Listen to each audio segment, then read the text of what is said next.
Alright, what is going on, guys? In this video I'm going to be showing you guys how I took a store in the first week of dropshipping from 0 sales to $2,306 in the first week. So if we go over to my Stripe account here, you can see that I'm just going to take it back to the date that I started, which was the 30th when I was the 29th. So you can see here, $2,363 in the first week. And of course, not all of this is profit. If you guys want me to make a video breaking down my profit and loss, just leave a like on the video, and then I'll do a video with my profit and loss. Okay, so this video is going to be broken down into 3 different segments. And so the first segment is I found a potential winning product. I used ClickFunnels as the platform to sell the product, and I marketed it through Facebook ads. So they're the 3 segments that I'm going to be talking about. First thing I want to just make sure you understand what dropshipping is. I'm going to put a little video up explaining what dropshipping is and the business model of dropshipping. Let's get straight into it. Okay, so this is the business model explained. So we have our customer here, this is our store, and this is our supplier. So in our case, it's going to be our ClickFunnels store, and our supplier is going to be AliExpress. If I was to sell a product on my website, what I would do is I'll look up how much I can get that product for from a supplier on AliExpress. So let's just say that I'm going to sell an iPhone case and I can get it for $1 from a supplier on AliExpress. I would list that exact product on my site for $20. Well, then when a customer comes along, they're going to purchase it from me for $20. I'm going to receive that payment instantly. And with that $20 that I've just received, I will pay for the product price, which is $1. And then my supplier is going to ship it directly out to my customer on their doorstep. So that's the business model explained. So I don't need any product inventory. I don't need to see or touch the product, which is absolutely crazy. And yeah, that people overcomplicate this. I don't understand why, because it's a very simple process and it's very easy to understand. So that's basically the business model. So what we're doing is we're getting it at a wholesale price and selling it for a retail price. Now I'm going to talk about how I actually found this winning product. So there's so many ways of finding a potential winning product, and in the description will be a cheat sheet for you guys to actually have a look at 8 different unique ways of finding a potential winning product. So that'll be in the description. But yeah, with this product, I actually got hit with an ad on Instagram, and I was like, okay, this is a pretty cool product.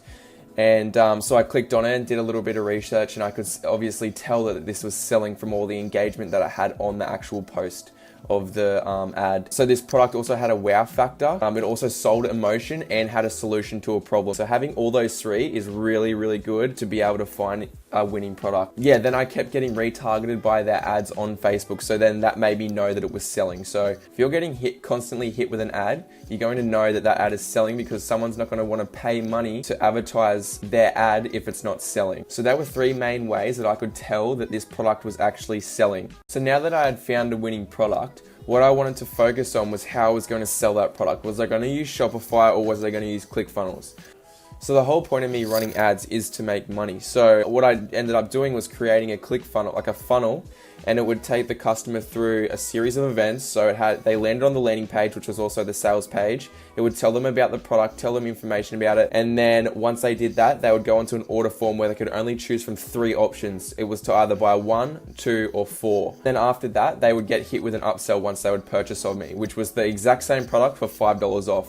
And the upsell actually worked really well in this funnel, which was really good. So going back to Shopify, why I didn't use Shopify was because if a customer went to my website, they could go to so many different places that I didn't want them to do that. I only wanted them to be able to buy my product, basically. I didn't want them to go on an About Me page, a gallery, learn more, like all these different buttons. I didn't want them to do that. The main reason I'm running this ad is to make money. So I'm going to get them onto my funnel and make sure that the only place that they can go is the X to exit the tab, or is the buy now button. I don't want to throw them off anywhere else, because I know that they can trust me enough to click on my ad. Them clicking on my ad will instantly tells me that they're interested in the product. So why would I go throw them somewhere else? It just doesn't make sense to me. But that's just completely my opinion, and it's working for me. So I'm going to keep doing it if it's working. So yeah, that's the platform that I use. And of course, I also love Shopify. Shopify is a really good platform. I just think that I'll move to Shopify once I personal brand this product and start to see that it does have a lot of consistency, and that people are starting to get interested in the brand rather than just the product. So then that's when I would move to Shopify so I can create more of a customer relationship feel. Okay, so now I'll be talking about my Facebook ad strategy.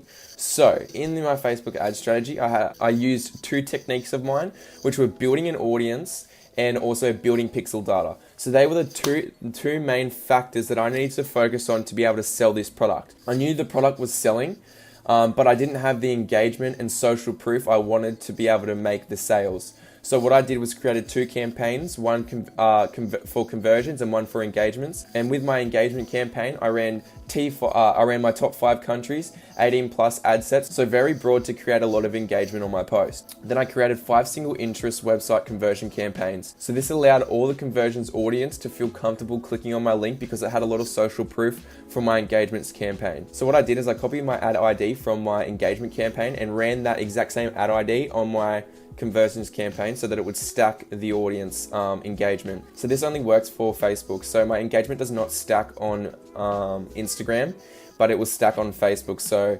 that can get a bit confusing, and it is weird. Like, I was talking to a member of Facebook the other day, and they actually didn't even know about this strategy. And they told me that it didn't work, but I actually showed them that it did work, which I thought was pretty weird. But that allowed me to, like I said, create engagement and a lot of social proof so that the conversions campaign audience would feel comfortable of buying off me.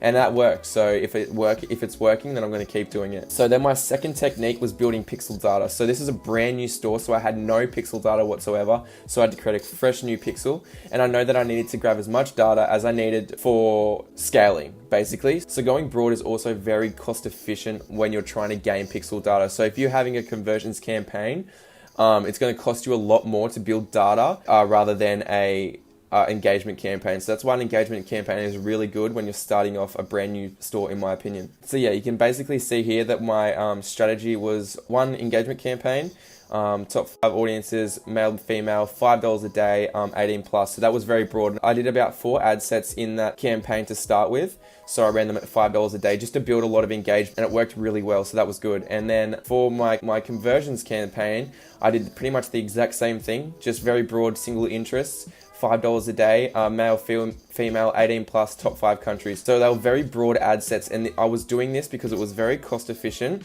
and it also was a great way for me to start getting pixel data and also stacking up my social proof on my ad. Okay, so what are my NX actions? So yesterday I actually had to hire a virtual assistant because I'm actually getting very consistent sales. So yesterday I hired an employee, so that allows me to focus more on my ads and not have to fulfill orders and do customer service and things like that.